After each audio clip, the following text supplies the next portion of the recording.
Hey everyone, Ray's here with a map meta video on Cursed Hollow. Cursed Hollow.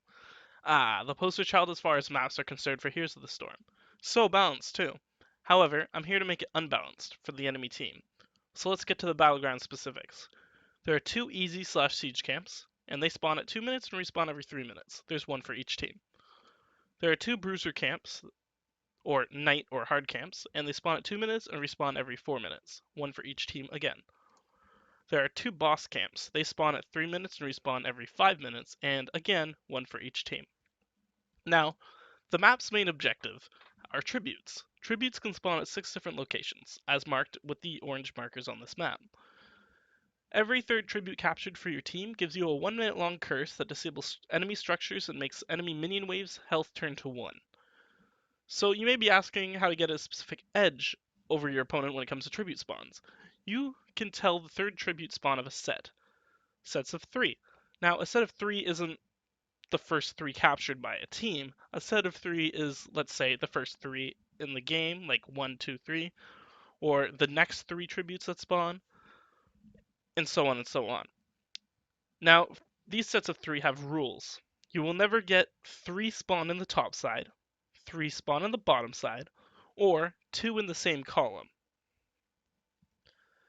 So, for example, let's say the bottom left and the bottom right have a tribute spawn for the first 2 tributes of a set. Well, that means that the bottom middle is off limits because you can't have 3 in the bottom side of the map. So that means it leaves the top 3 open. Well, since you have bottom left, that means top left's off the table because it's in the same column. If you have bottom right, that means top right is off the table because it's in the same column. Excuse me. So that leaves, through the process of elimination, the top middle available. Alright. General tricks for this map. The first tribute spawns between 2 minutes and 20 seconds and 2 minutes and 45 seconds. You should send someone that's good at clearing camps, only one person, while your team is soaking the lanes to go to your siege camp.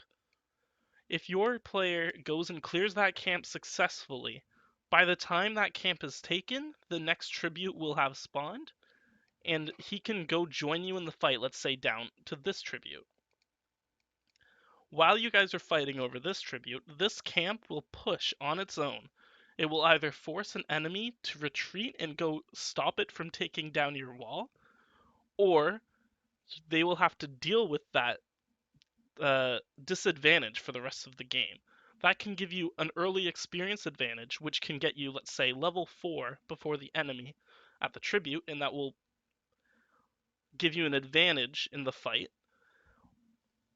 Or it can also cause the enemy to leave and you have a 5v4 advantage. Now, after that tribute is, like, the fight is over, have that person who took the siege camp go to the bruiser camp and take that. That will push the middle lane. And those push much harder than a siege camp. After the next tribute, either the siege camp has it has respawned, or he can just go back in soaking and take that camp after the next tribute after that. When it comes to curses, on your team's first curse, try to get as much XP value as possible. This means don't go to the bosses. Go for towers and forts. If a fort is almost dead with the curse when the curse starts, let's say from your siege camp that's pushing, this means that go to the other the other forts on the team's map and push those hard, because the curse will already just finish off that fort, so you'll just be rotating up for no reason. Now, while defending a curse, try to deny as much experience as possible, while not being vulnerable to ganks, because remember, your towers can't shoot. Make sure you can wave clear as much as possible, because remember, your minions only have 1 health, and that means the waves will be pushed towards your keep. Well, not your keep, your forts. So, when it comes to bosses, keep an eye on the minimap. If the enemy team is missing, they're likely taking their boss. If they are missing by the time your boss is killed, don't bother going to contest their boss unless you want to fight and after they capture it, because it will take way too long for you to get there in time. If the enemy team is missing on the map and their boss is up, go to your boss if they have been missing for too long. Have the weakest damage dealer sit in the bush beside the boss to anchor, which means they can provide vision to your team to see if their team will come in for the flank to come and contest your boss. Now, you can contest their boss or take yours, with taking yours being the safer option. So, at level 1, people usually don't know what to do on Cursed Hollow when it comes to hero placements on the lanes. Well, usually you'll see 5 people just run middle and then have a little fight, and then they spread off. Well, after that fight, if you really need to have it, you want to spread your teams in a variety of different ways.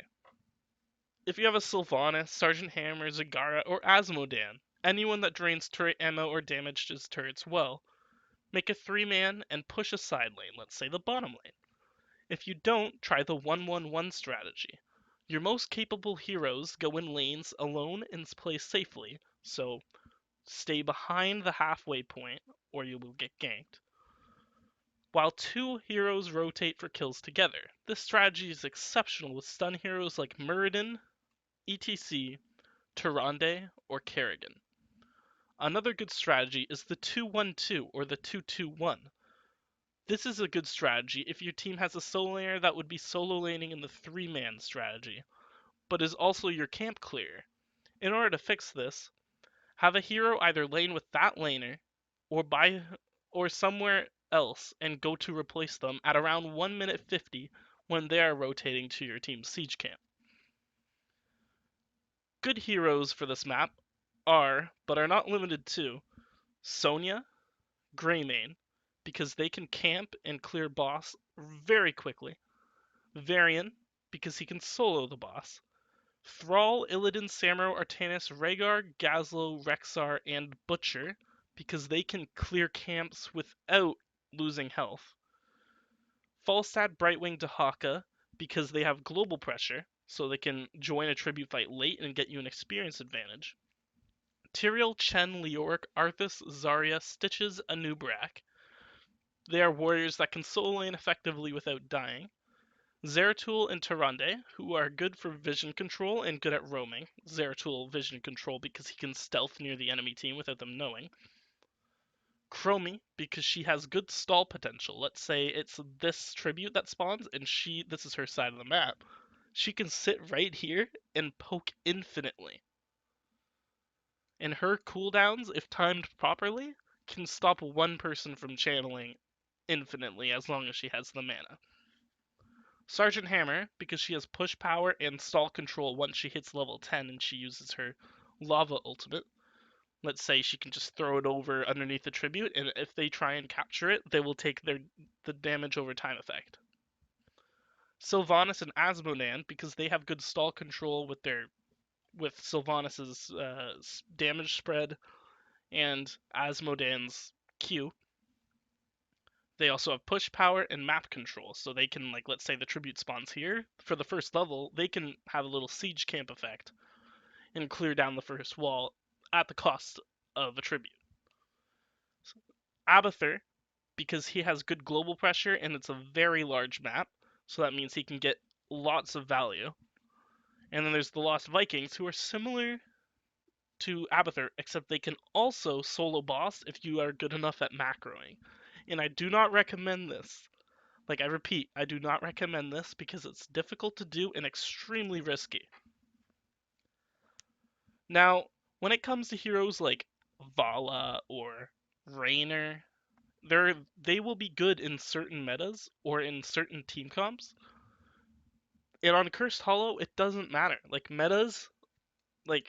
Meta heroes are always good on Cursed Hollow because picking specific heroes other than having a camping hero, like a hero that can take camps well, you don't really need much else as long as you have a tank and a support. So meta heroes will always be viable on this map. In conclusion, this map is the first map any player should learn. It's the first map that the player plays their 10 games on when they start to join the Nexus. It's standard, and extremely balanced, and also sees a lot of play and competitive. Don't expect it to be taken off the shelves for a rework anytime soon. If you liked the video, please don't forget to comment if you have any questions, feedback, or greetings, and please like and subscribe so you can support my channel. Help me help you. See you guys later and have fun in the Nexus.